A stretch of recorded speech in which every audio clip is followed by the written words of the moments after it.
Hi, I'm Attorney Tom Lamb in North Carolina. In this Asbestos News Minute, I want to tell you about a New Jersey mesothelioma lawsuit verdict in the amount of $30.3 million, reportedly the largest in New Jersey history.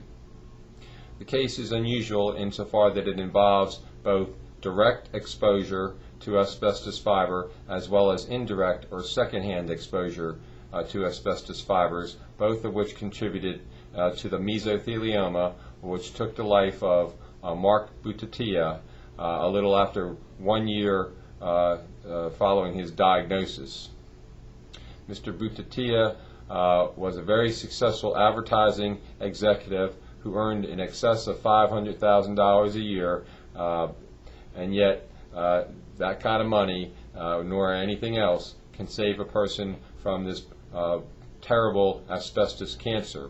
And at age 50, Mr. Buttitta died from his mesothelioma. His widow carried on the lawsuit, and the jury found it suitable to award the widow and family the $30.3 million I mentioned previously.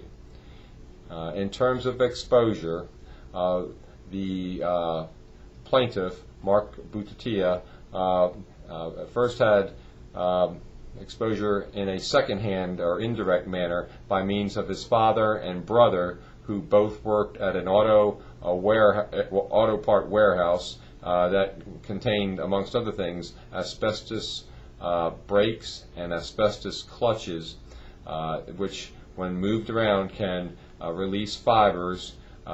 These fibers would get on the clothing of the father and brother, and when they came home to greet Mark, he was able, unfortunately, to breathe in these asbestos fibers from the clothing.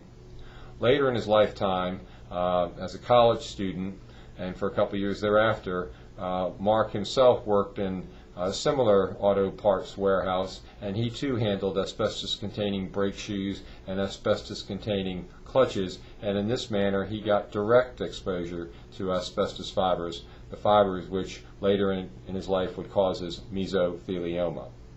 The case is captioned Buttitta, I should say, versus Allied Signal.